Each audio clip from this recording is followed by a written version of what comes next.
El tifón Sudelor ha entrado en China con vientos de hasta 150 kilómetros por hora. En algunos lugares se han registrado las mayores precipitaciones del último siglo. Las autoridades han tomado todo tipo de precauciones, como obligar a 370.000 personas a abandonar momentáneamente sus hogares, pero ni así se ha podido evitar que al menos 12 personas hayan muerto o desaparecido. A 140 kilómetros de allí, en Taiwán, 3 millones de personas siguen sin luz. El saldo de víctimas es ligeramente inferior. Se habla de al menos 6 muertos, pero los equipos de socorro buscan más víctimas entre el lodo y dentro de los coches golpeados por el tifón.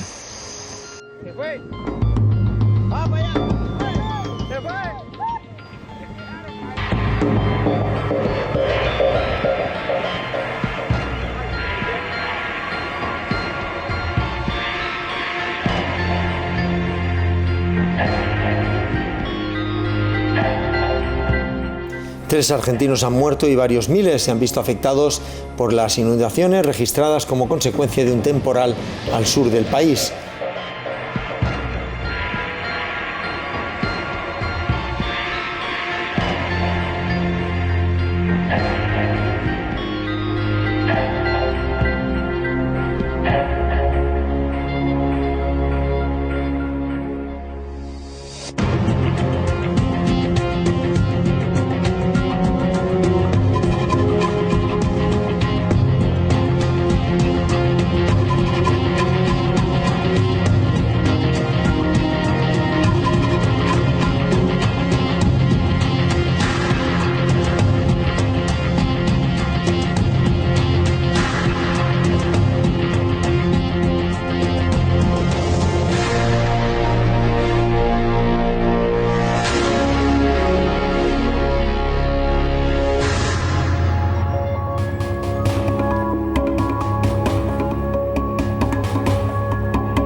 much does California and their farming affect the nation as well as the world?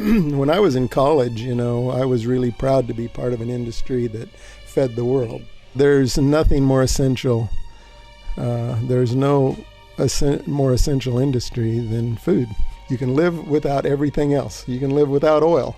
You can live without Hollywood. You can even live without teachers, but you can't live without food. It's very, very important for a country to retain its sovereignty to be able to feed itself. If there were to be an agricultural collapse in California, what would that look like? We see plenty of movies, don't we, where there isn't any food and stuff. Boy, I don't even want to think of that. Surely we're smarter than that, Kayla. Surely we can come together and solve these things. I know there are people, elitists, that think there's too many people on the planet, so some should just die.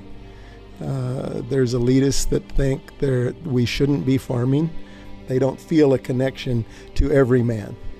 These elitists need to be held responsible for the outcome of their action. That's number one. Then number two, we're not dumb people. Californians aren't dumb people. And the technology exists. We talked about that acre foot. For $500, we can desalinate an acre foot of seawater.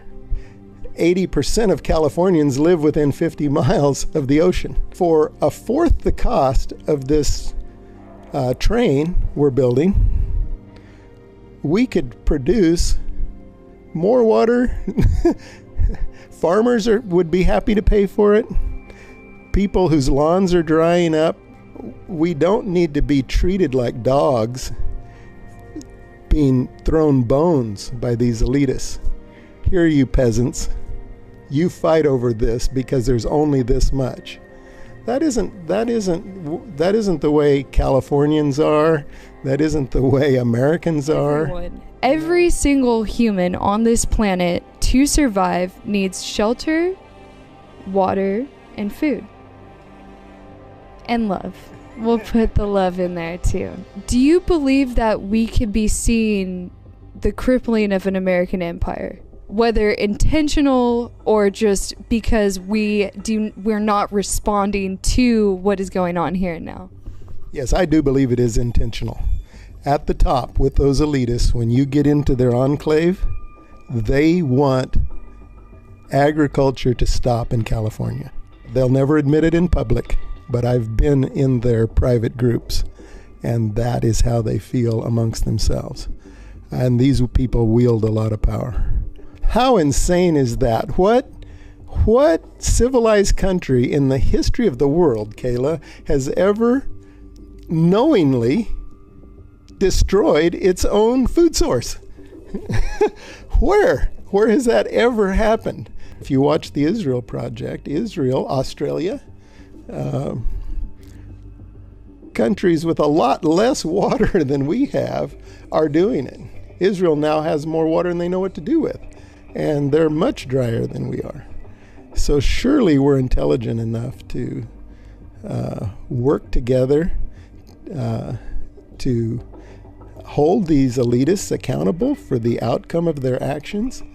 But it's going to take an informed citizenry, so that's why I appreciate what you're doing. People need to have honest truth. And don't just listen to me. Go get your own information, you know. This is just one farmer with mud on his boots talking from his perspective. But it's a pretty well-rounded perspective, and I'm positive what I'm saying would hold in any court, or I wouldn't say it. So we can fix this thing, and we can fix it quickly. We're an intelligent people. We have options. It's not like we have to invent the option. The options are there. We just need to have the intelligence and the courage to exercise them, and the courage to hold people responsible for the outcome of their actions. That's what I want more than anything, that people be held responsible for the outcome of their actions. Thank you.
The EPA admitting it accidentally sent 3 million gallons of sludge into that river, which is now laced with dangerous chemicals and heavy metals, arsenic and lead among them.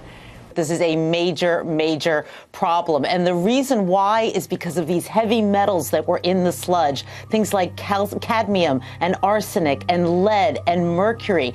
We're talking mercury at 10 times the acceptable levels.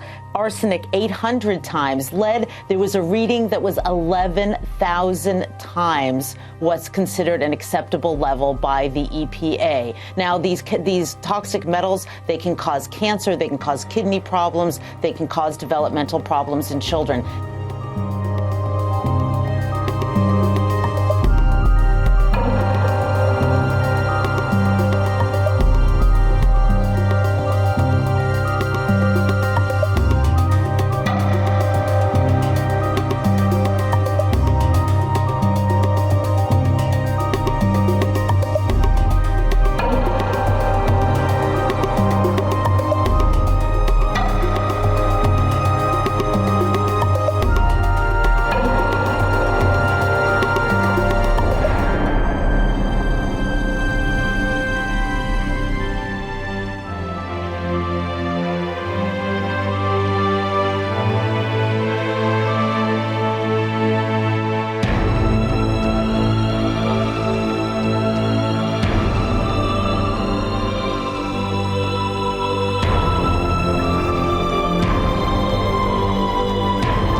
that there is no doubt that the U.S. economy is far stronger now than it was in 2008.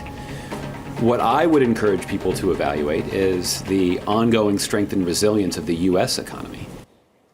Now, Jeffrey, it is true the US markets haven't suffered quite as badly as in Europe, but would you share that sense of optimism coming from the White House?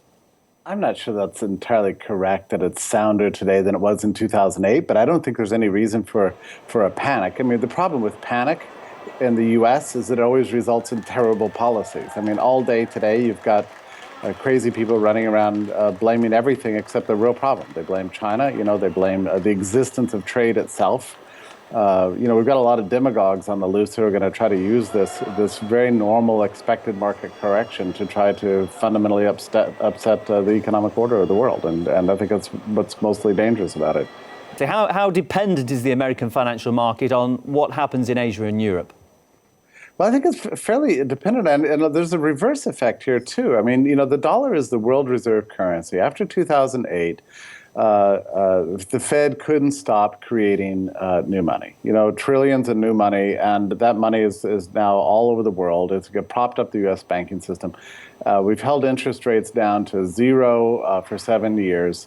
There are consequences to these kinds of policies. You can't manufacture recovery, much less prosperity, out of a printing press. When you try to do that, it's going to have terrible effects. So I would say that the problem with the Federal Reserve is now a global problem, and I would like to see monetary policy become rational and under control, and at least tolerant of some downturns, so that way we can experience a correction and get back on a solid growth path. That's something that never really happened.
La gente en Europa está completamente aterrorizada porque vemos que los líderes europeos, entre ellos los primeros ministros, no son capaces de controlar la situación. La mayoría de la gente quiere decir bien claro, por favor no vengan. ¿Por qué tienen que llegar a Europa desde Turquía? Turquía es un país seguro. Quédense ahí, es arriesgado venir, no les podemos garantizar que serán aceptados aquí.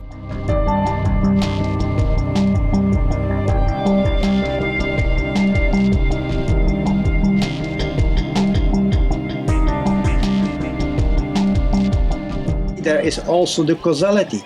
As long as the people in power do not recognize that this crisis was caused by what we in the West have done for the last 10, 15 years in the Middle East to wreak havoc on these countries, that there is a direct causality. As long as we do not recognize this and say we have to change our policies towards these countries, these things are going to go on.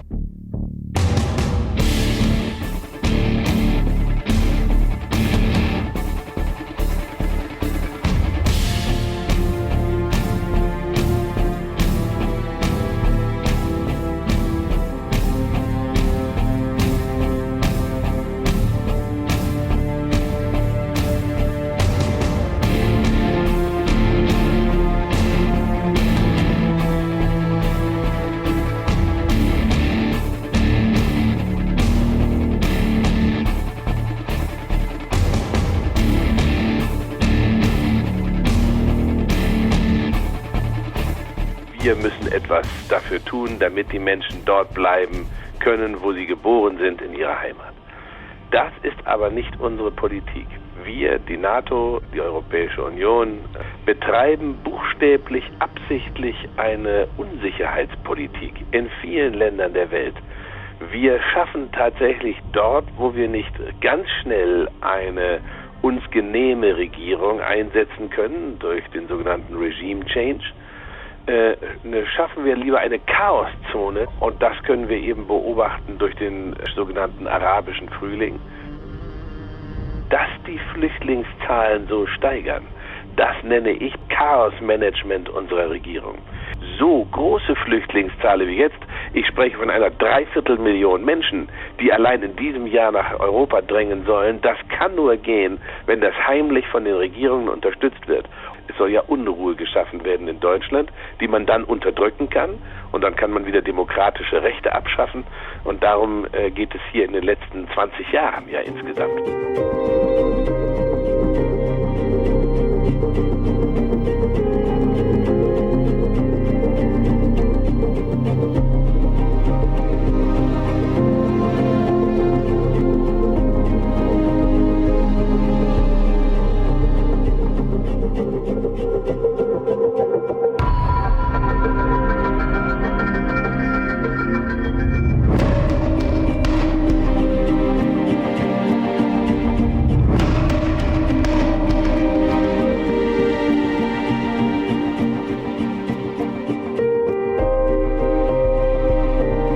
I've been waiting for this migrant crisis to happen because it is all part of the agenda. What this hidden hand wants is chaos, because chaos and upheaval is the easiest state in the world to manipulate. This wave of migrants from the Middle East and Africa who are heading into Europe is designed to create chaos, because what they want is a tidal wave of people heading into Europe, creating economic chaos and, of course, creating conflict between migrants and the home population.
El primer ministro izquierdista, Alexis Tsipras, prometió en su ascenso al poder al pueblo griego acabar con las graves medidas anticrisis. 7 meses después alcanzó un acuerdo con la Troika para el tercer rescate financiero, que incluye más recortes económicos y privatizaciones. Ahora anuncia su dimisión y la de su gabinete, a la vez que convoca elecciones anticipadas.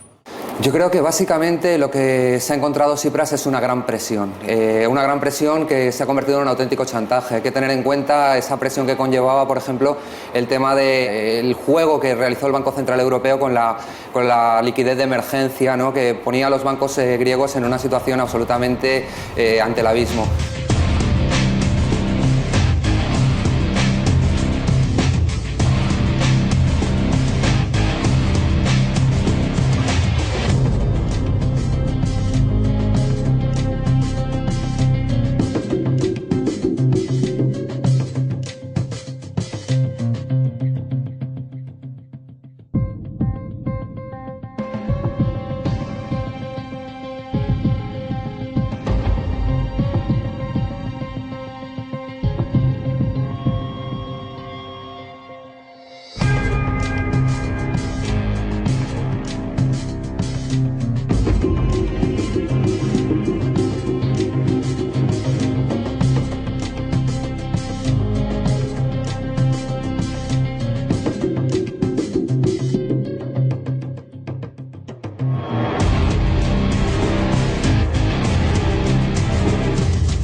I'm here to tell you we have created something that is harming us, and it is getting out of control. Cell phones, tablets, Wi-Fi, etc. Putting it bluntly, they are damaging the living cells in our bodies and killing many of us prematurely. An example that a lot of us have in our pockets right now is the cell phone. One study shows that as cell phone usage has spread widely, the incidence of fatal brain cancer in younger people has more than tripled. We are putting cellular antennas on residential buildings and on top of hospitals where people are trying to get well. Wireless utility meters and cell towers are blanketing our neighborhoods with radiation. It is clear to many biologists that this can account for the rising cancer rates. Future generations, our children, are at risk. The biological facts are being ignored, and as a result, the safety limits are much too high. They are not protective. The World Health Organization and international standard-setting bodies are not acting to protect the public's health and well-being. International exposure guidelines for electromagnetic fields must be strengthened to reflect the reality of their impact on our bodies, and in particular, on our DNA.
I have a list of probably 25 to 30 frequencies which can induce maybe up to 50 physiological and neurological illnesses. The problem we have today is that under the direction of the United States government, most of the Western countries, they were all advised not to tell people the truth. And so what we have now is really a runaway train. This is from the Naval Surface Weapons Center, United States.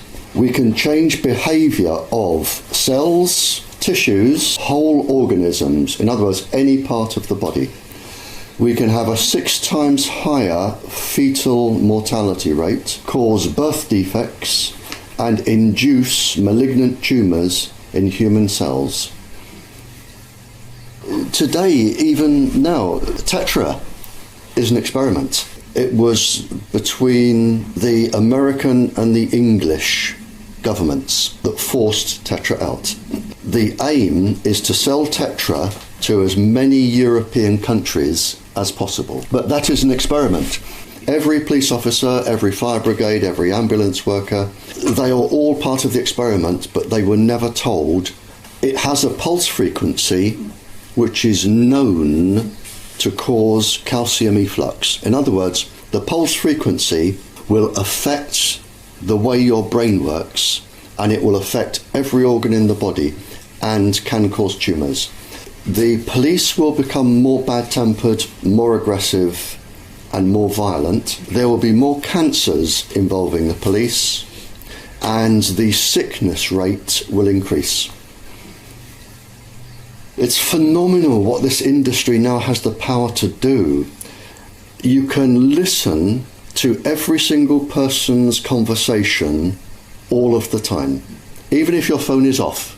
They know exactly where you are, exactly what you say, whom you're meeting with, everything. You have biological and microwave warfare. They can make you ill, they can target you.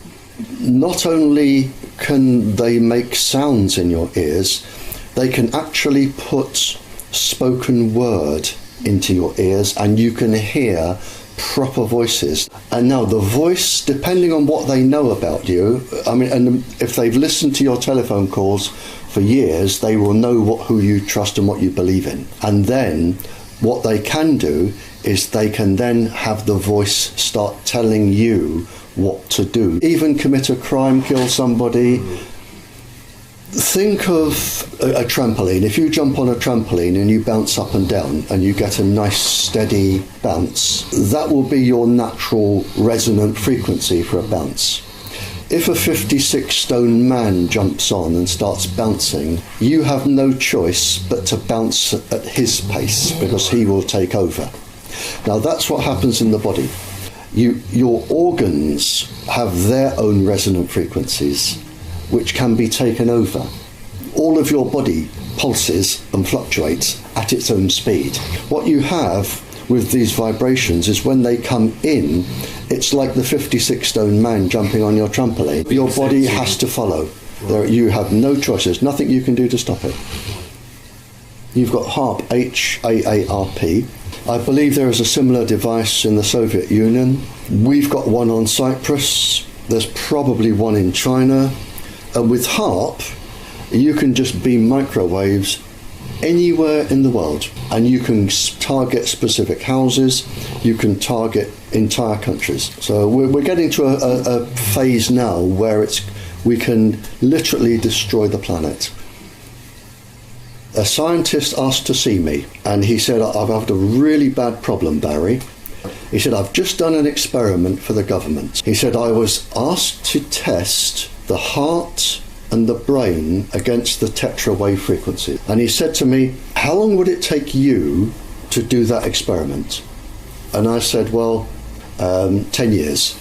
He said, do you know how long they gave me? He said, within the hour, I completed both and had time for a cup of coffee. Clearly, it came out negative and safe. And all the people were told was that the country's top scientist had tested it and found it safe. And he said, now I know this is going to cause cancer. What can I do? If I breathe a word of this, I'm going to lose my job and I'm never going to get another one. Now, that's one example. Another is George Carlo. He did a 10-year experiment for the industry. He found that microwaves caused cancer. They said, we're not going to publish. And he said, well, you must, because people need to know this. And they said, no, we've decided not to publish. And he went ahead and published anyway, lost his job, lost his research, had his house burnt down. It just gives an example of what the industry is capable of doing. The whole communication system could be made safe. There are ways to stop the microwaves causing resonant frequency damage inside the body. But it costs money and they would have no profit. Right. So they won't do it.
Da Information immer zur Wahrnehmung führt und Wahrnehmung die Grundlage jeden Handelns ist, begründet Information letztendlich auch die soziale Realität, ebenso den Wandel dieser. Nummer 1. Kehre die Aufmerksamkeit um. Das Schlüsselelement zur Kontrolle der Gesellschaft ist es, die Aufmerksamkeit der Öffentlichkeit auf unwesentliche Ereignisse umzulenken, um sie von wichtigen Informationen über tatsächliche Änderungen durch die politischen und wirtschaftlichen Führungsorgane abzulenken. Somit kehrt die öffentliche Meinung den wirklichen gesellschaftlichen Problemen den Rücken zu, berieselt und abgelenkt durch unwichtige Angelegenheiten. Nummer 2. Erzeuge Probleme und liefere die Lösung. Diese Methode wird Problem-Reaktion-Lösung genannt. Es wird ein Problem bzw. eine Situation geschaffen, um eine Reaktion bei den Empfängern auszulösen, die danach eine präventive Vorgehensweise erwarten.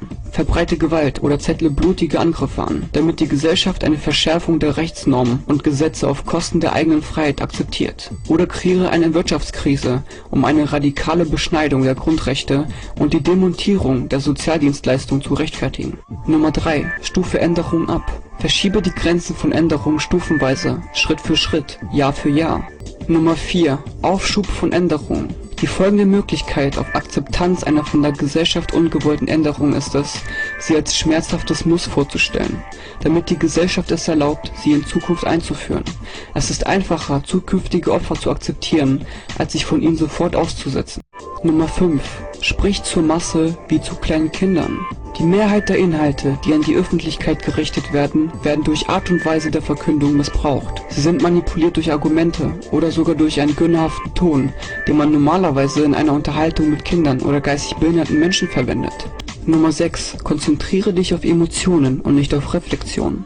Der Missbrauch des emotionalen Aspektes ist eine klassische Technik, um eine rationale Analyse und den gesunden Menschenverstand eines Individuums zu umgehen. Darüber hinaus öffnet eine emotionale Rede Tür und Tor, Ideologien, Bedürfnisse, Ängste und Unruhen, Impulse und bestimmte Verhaltensweisen im Unterbewusstsein hervorzurufen. Nummer 7. Versuche die Ignoranz der Gesellschaft aufrechtzuerhalten.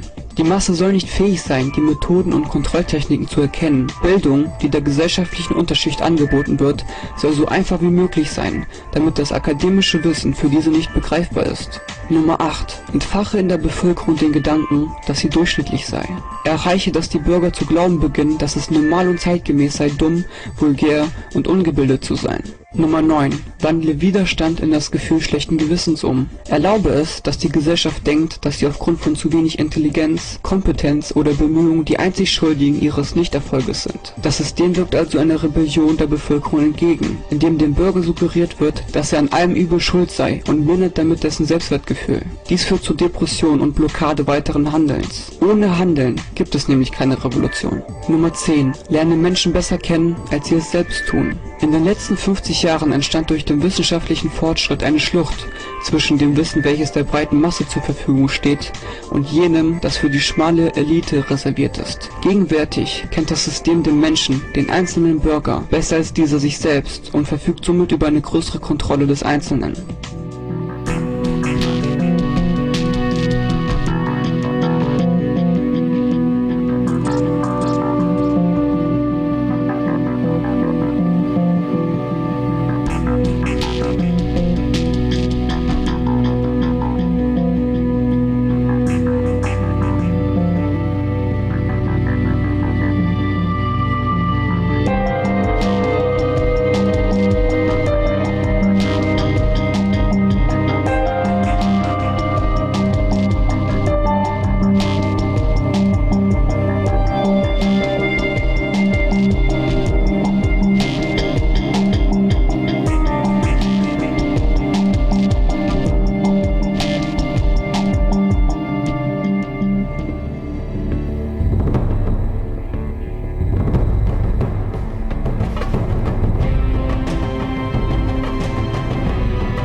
cierta aceleración, lo ha contado Nieves. En este caso quizás estéis más de acuerdo de lo que parece.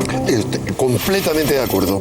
No solamente en que la aceleración es brutal, forma parte de la aceleración global que la humanidad experimenta en todos los órdenes, porque nunca ha habido un mayor incremento en la población, simultáneamente un incremento, por ejemplo, en la intensidad de los terremotos, también de cuestiones como los huracanes. Nunca ha habido una aceleración exponencial tan intensa en el conocimiento.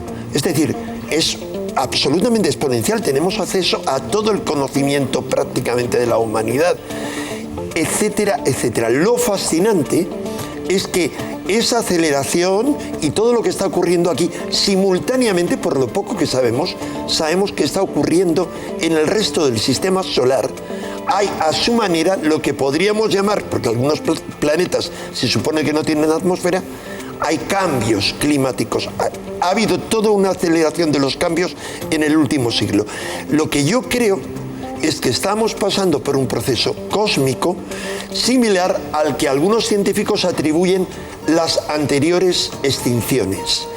¿Cuál es el problema? Según algunos científicos, como por ejemplo el geofísico ruso Dmitriev, no solo él, otros muchos, lo que dicen es que estamos en una zona del cosmos donde hay un impulso, o sea, un flujo de partículas tremendas, y que todo eso nos va a conducir a una situación de forma inmediata en la cual solo aquellas especies e individuos o grupos de individuos que sean capaces de realizar los cambios radicales que les permitan adaptarse a las condiciones cambiantes serán capaces de sobrevivir.